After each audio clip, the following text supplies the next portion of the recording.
Oke sahabat sekolah, ketemu lagi dengan Kak Gia. Sekarang kita akan belajar tentang ciri ragam bahasa debat dan pihak-pihak yang melaksanakan debat. Tonton terus ya.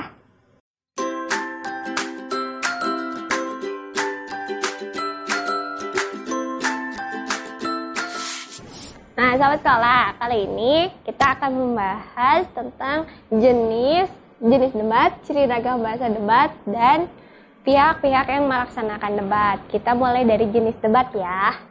Nah, jenis debat itu ada 4. Nah, ada debat parlementer atau majelis, debat pemeriksaan, debat formal, dan debat kusir. Debat parlementer atau majelis ini debat yang biasanya dilakukan oleh presiden, MPR, DPR gitu. Jadi yang DPR yang suka tidur itu lagi debat parlementer atau majelis gitu ya. Tapi kalau debat parlementer atau majelis ini biasanya memperdebatkan tentang undang-undang yang baru akan dimasukkan atau mempertahankan undang-undang yang sudah ada atau menghapusnya. Itu debat parlementer. Yang kedua ada debat pemeriksaan. Debat pemeriksaan ini adalah debat yang harus persiapannya sangat matang. Karena mereka yang akan melaksanakan debat pemeriksaan harus mengumpulkan bukti-bukti dulu dari pemeriksaan sebelumnya. Apakah ada yang salahkah dari pemeriksaan sebelumnya, atau dari suatu kegiatan adakah kesalahan? Nah, perlu riset dulu baru bisa melaksanakan debat pemeriksaan. Makanya debat pemeriksaan ini adalah debat yang memerlukan persiapan yang sangat matang gitu. Yang ketiga ada debat formal. Nah, debat formal ini debat-debat yang biasanya sobat-sobat sekolah lihat, yang pernah sobat-sobat sekolah lihat, atau teman-temannya sobat sekolah yang pernah ikut lomba debat. Nah, itu namanya debat formal gitu. Debat yang dilakukan oleh siswa atau misalnya mahasiswa gitu. Yang keempat ada debat kusir. Kalau debat kusir ini biasanya dilakukan oleh bapak-bapak, ibu-ibu, biasanya lagi di tukang sayur, lagi tempat ngopi gitu. Biasanya debat kusir ini debat yang tidak ada emosinya atau tidak ada topiknya, jadi ngalor ngidul kemana-mana. Terus fakta-fakta atau pendapat dan sanggahan yang keluar pun tidak bisa ditentukan apakah valid atau sahihkah pendapat yang dikeluarkan atau yang disampaikan. Selanjutnya ada ciri ragam bahasa debat. Nah, ada 3 nih ciri ragam bahasa debat. Yang pertama ada sesuai kaidah bahasa Indonesia. Nah, biasanya di debat parlementer, pemeriksaan biasanya pakai bahasa yang biasa ya, tapi kalau sebaiknya untuk 3 debat ini, debat parlementer, pemeriksaan, dan debat formal harus menggunakan kaidah bahasa Indonesia, yaitu mau ejaan yang benar, terus tata bahasa yang benar, atau tata kalimat yang benar. Gitu. Yang kedua ada faktual, logis, dan efektif. Nah, hal-hal atau pendapat-pendapat yang dikeluarkan oleh tim-tim atau peserta-peserta yang mengikuti debat harus faktual atau sesuai dengan fakta. Jadi cuma mengawang-awang atau hanya hayalan gitu. Selanjutnya ada logis, harus masuk akal. Jadi jangan memperdebatkan tentang bidadari.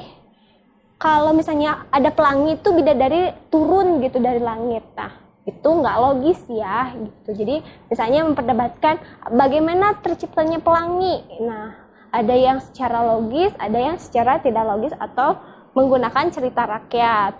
Yang ya ada efektif. Nah, harus seefektif mungkin. Pendapat yang dikeluarkan harus seefektif mungkin, menggunakan kalimat yang sangat efektif. Jadi tidak akan menimbulkan 2 makna dalam kalimat atau dalam pendapat yang disampaikan. Yang ketiga ada denotatif. Nah, kalimat yang digunakan jangan diselingi dengan istilah-istilah yang tidak nyata gitu. Karena kalau denotatif menggunakan kalimat yang nyata atau maknanya hanya satu. Nah, selanjutnya ada pihak yang melaksanakan debat. Ada 4 nih pihak yang wajib atau pihak yang wajib ada di dalam acara debat. Yang pertama ada moderator. Moderator ini adalah orang yang mengatur mengatur jalannya debat atau yang menjaga agar mosi tidak melantur kemana-mana. Nah, selanjutnya ada peserta. Peserta ini dibagi 3, ada tim afirmasi, tim oposisi, dan tim netral. Nah, tim afirmasi adalah yang mendukung mosi, tim oposisi yang menyangkal mosi, dan tim netral adalah tim pengambil jalan tengah atau pemberi solusi. Nah, tim netral ini biasanya menyampaikan argumentasinya biasanya di akhir setelah tim afirmasi dan tim oposisi berargumen hebat dulu sampai tidak ada solusi atau tidak ada jalan tengah, baru muncullah tim netral. Gitu. Tapi kalau tim netral tidak ada, biasanya moderator yang menengahi antara tim afirmasi maupun tim oposisi.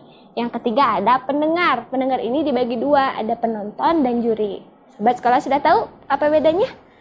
Penonton ini hanya memberikan opini. Opininya diberikan di akhir debat. Biasanya untuk menyamakan argumentasi-argumentasi yang sudah dikeluarkan dengan perspektif atau pengetahuan yang dimiliki oleh penonton.